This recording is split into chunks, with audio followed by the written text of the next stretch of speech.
அனைவருக்கும் வணக்கம்.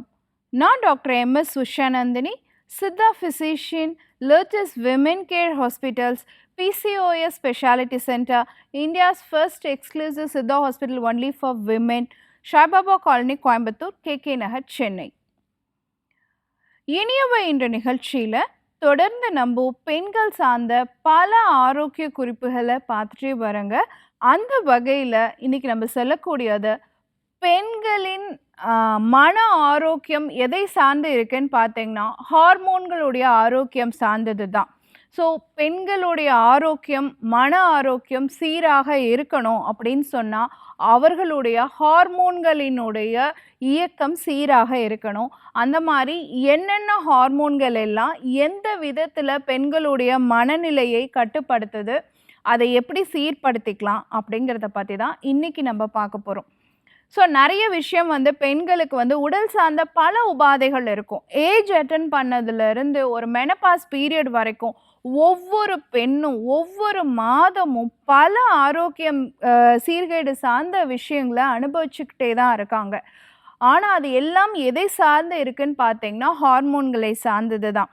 உடல் ஆரோக்கியம் மட்டும்தானா அப்படின்னு கேட்டிங்கன்னா மன ஆரோக்கியமும் ஹார்மோன்கள் சார்ந்தது தான். ஸோ பெண்களை பொறுத்த வரைக்கும் பார்த்தீங்கன்னா முதல் 10 நாள் பீரியட்ஸ் ஆகிட்டு ஃபர்ஸ்ட் டேலேருந்து 10th டே வரைக்கும் பயங்கர சுறுசுறுப்பாக இருப்பாங்க. 10th டேலேருந்து 20th டே வரைக்கும் ஓகே, அவங்களால அவங்க விஷயங்களை ஈஸியாக பண்ணிட முடியும். 21வது நாள்லேருந்து 30 நாள் வரைக்கும் பார்த்திங்கன்னா கொஞ்சம் சோர்வாக தான் இருப்பாங்க. அந்த அளவுக்கு ஆக்டிவாக இருக்க மாட்டாங்க. ஸோ அவங்கள ஆளக்கூடியதுங்கிறது பார்த்திங்கன்னா அவங்க ரத்தத்தில் சுரக்கிற அந்த ஹார்மோன்கள் தான். ஸோ மன ஆரோக்கியம் சீராக இருக்கிறதுங்கிறது உடல் ஆரோக்கியத்துக்கு ரொம்ப ரொம்ப முக்கியங்கிறத நம்ம தெரிஞ்சுக்கணும். ஸோ அவங்களுடைய ஹார்மோனில் பார்த்திங்கன்னா இப்போ அவங்க ரொம்ப அவங்களுடைய பிஹேவியர்னு நம்ம சொல்கிறோம், நடத்தை. அவங்க ஒரு ரொம்ப சாஃப்டான ஒரு பர்சன், திடீர்னு ரொம்ப கோவப்படுறாங்க. அதே மாதிரி பார்த்திங்கன்னா அவங்களுடைய மூட் சேஞ்சஸ்ஸு நிறைய ஸ்ட்ரெஸ் ஆகுறாங்க, தூக்கமின்மையினால் கஷ்டப்படுறாங்க, திடீர்னு அழறாங்க. இந்த மாதிரியான விஷயங்களெல்லாம் அவங்க ஃபேஸ் பண்ணுறாங்க அப்படின்னு சொன்னால் அவங்க ரத்தத்தில் செரட்டோனின் அப்படிங்கிற ஹார்மோனுடைய அளவு மாறுபட்டுருக்கு அப்படிங்கிறத நம்ம தெரிஞ்சுக்கணும். ஸோ அந்த செரட்டோனின் ஹார்மோனுடைய அளவு மாறுபடும் பொழுது மட்டும்தான் அவங்களுடைய mood and behavioural changes face பண்ணுவாங்க அப்படிங்கிறது ரொம்ப ரொம்ப முக்கியம். ரெண்டாவது விஷயம் பார்த்தீங்க அப்படின்னு சொன்னால் டோப்பமைன் அப்படிங்கிற ஹார்மோன்.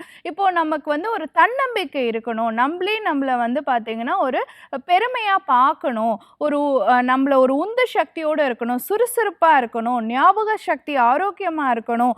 அப்படியெல்லாம் இருக்கணும்னா நம்ம ரத்தத்தில் இருக்கக்கூடிய நரம்பு கடத்தியான டோப்பமைன் அப்படிங்கிற சத்துப்பொருள் ப்ராப்பராக இருக்கணும். ஒருவேளை டோப்பமைன் சத்து கம்மியாக இருந்ததுன்னு வச்சுக்கோங்களேன், நம்மளை அறியாமல் நமக்கு ஒரு தாழ்வு மனப்பான்மை வந்துடும். எதுலேயுமே முன்னெடுத்து போகாமல் தள்ளி தள்ளி பின்னாடி நிற்போம். ஒரு விஷயத்தை செய்ய முடியாதுன்னு நம்மளே முடிவு பண்ணிடுவோம். இந்த மாதிரியான விஷயங்கள் எல்லாம் டோப்பமைன்ங்கிற நரம்பு கடத்தி நம்ம ரத்தத்தில் குறையும் பொழுது நம்ம ஃபேஸ் பண்ணக்கூடிய விஷயங்களாக இருக்கும்.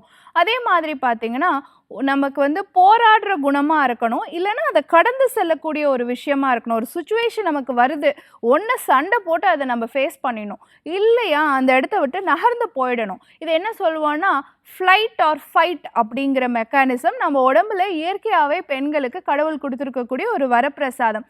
இந்த விஷயம் எந்த ஹார்மோனை சார்ந்து இருக்குன்னு பார்த்தீங்கன்னா கார்டிசால் அப்படிங்கிற ஹார்மோனை சார்ந்ததாகத்தான் இருக்குது. ஸோ இந்த ஹார்மோன் சரியாக ரத்தத்தில் இல்லை, அது ரொம்ப கூடுது அப்படின்னு வச்சுக்கோங்களேன். ஸோ உங்களால் அந்த சுச்சுவேஷனை ஃபேஸ் பண்ண முடியாது. ஸோ ஒரு விஷயத்தை ஹேண்டில் பண்ண முடியாமல் கஷ்டப்படுறோம் அப்படின்னா அந்த கார்டிசாலோடைய அளவு ரத்தத்தில் அதிகரிச்சிருக்கு அப்படிங்கிறத நம்ம தெரிஞ்சுக்கணும். அடுத்து பார்த்தீங்கன்னா நம்மளை ஒரு விஷயத்தை செய்ய விடாமல் சோம்பேறித்தனமாக இல்லை நாளைக்கு பண்ணிக்கலாம், இன்னைக்கு வேண்டாம் அடுத்த வாரம் பண்ணிக்கலாம், இந்த விஷயத்தை என்னால் இன்னைக்கு பண்ண முடியாது அப்படின்னு ஒரு விஷயத்தை தள்ளி போட்டுகிட்டே போகிறோம், ஒரு காரியத்தை செய்யாமல் நம்ம தள்ளி போட்டுக்கிட்டே இருக்கோம் அப்படின்னு சொன்னால் நம்ம ரத்தத்தில் சுரக்கக்கூடிய தைராய்டு ஹார்மோனுடைய இம்பேலன்ஸாக இருக்கலாம் அப்படிங்கிறத பற்றி நம்ம தெரிஞ்சுக்கணும். அதே மாதிரி பெண்களுக்கு பார்த்திங்கன்னா வயதுக்கு வந்த பருவத்திலேருந்து பூப்பு முதிர்வு பருவம் வரைக்குமே மெனார்க்லேருந்து மெனபாஸ் வரைக்குமே பெண்களுக்கு வந்து பார்த்தீங்கன்னா, ஈஸ்ட்ரோஜன் அண்ட் ப்ரொஜெஸ்டரோன் 2 ஹார்மோன் ரொம்ப ரொம்ப முக்கியங்க. இந்த ஹார்மோனோட இம்பேலன்ஸ் இருந்ததுன்னா, பெண்களுடைய மனநிலை எப்படி இருக்கும்னா, ரோலர் கோஸ்டர் மாரி இருக்கும். ஸோ திடீர்னு பார்த்தீங்கன்னா, ரொம்ப ஹேப்பியா இருப்பாங்க. திடீர்னு பார்த்தீங்கன்னா, ரொம்ப சோகமாயிடுவாங்க. ஸோ இந்த மாதிரி அவங்களுடைய மனநிலை மாற்றத்த கொண்டு வரதுங்கிறது பார்த்தீங்கன்னா, ஈஸ்ட்ரோஜன், ப்ரொஜெஸ்டரோன் ஹார்மோன். இந்த 2 ஹார்மோன்கள் தான். ஸோ மனநிலை அப்படிங்கிறது பெண்களுக்கு ரொம்ப ரொம்ப முக்கியம். இத வீட்ல இருக்கவங்க புரிஞ்சுப்பாங்களா அப்படின்னு பார்த்தீங்கன்னா, "நீ நல்லா தானம்மா இருக்க. உனக்கு வெளிய ஒண்ணுமே தெரியலையே. நல்லா இருக்க. ஏன் எனக்கு ஒண்ணுமே முடியலன்னு ஏன் சொல்லிக்கிட்டே இருக்க?" அப்படின்னு வீட்ல இருக்கவங்க கேட்பாங்க. அப்போ அவங்க மன ஆரோக்கியம் சார்ந்த ஹார்மோன் பிரச்சனை இருக்குங்கிறத நம்ம புரிஞ்சுக்கணும். அத விட்டுட்டு நம்ம வந்து உடனே ஒரு அந்தந்த பிரச்சனைக்காக அந்தந்த ஸ்பெஷலிஸ்ட்ட போய் பார்க்குறதோ, இல்ல சைக்காட்ரிஸ்ட்ட போய் பார்க்குறதோ தீர்வு கிடையாது. ஸோ பெண்கள் எந்த சூழ்நிலையில இருக்காங்க, அவங்களுடைய பருவ வயது என்ன மாதிரியான பருவ வயதில அவங்க இருக்காங்க, அவங்களுடைய மெனோபாஸ் சம்மந்தமான பிரச்சனையில இருக்காங்களா, பீரியட்ஸ் காரணமா இந்த மாதிரி இருக்காங்களா, இல்ல பீரியட்ஸ்க்கு முந்தைய குறிகுணத்தினால இந்த மாதிரி இருக்காங்களா, இந்தந்த ஹார்மோன் பிரச்சனையினால இருக்கலாமா, அப்படிங்கிறத யோசிச்சு அத நம்ம சீரமைச்சோம் அப்படின்னு சொன்னா, அவங்க மன ஆரோக்கியம் மேம்படும். எப்ப அவங்க மன ஆரோக்கியம் நல்லபடியா இருக்கோ, அவங்களுடைய உடல் ஆரோக்கியம் சார்ந்த விஷயங்கள் சீக்கிரமா சீராகும் அப்படிங்கிறத நம்ம தெரிஞ்சுக்கணும். கண்டிப்பா இப்ப நான் சொன்ன குறிப்புகள் எல்லாம் உங்களுக்கு பயனுள்ளதாக இருக்கும்னு நினைக்கிறேன். இதே மாரி இன்னொரு ஆரோக்கிய குறிப்போட நான் உங்கள சந்திக்கிறேன். இயற்கையோடு இணைவோம், ஆரோக்கியமாக இருப்போம், ஆனந்தமாக வாழ்வோம். நன்றி. வணக்கம்.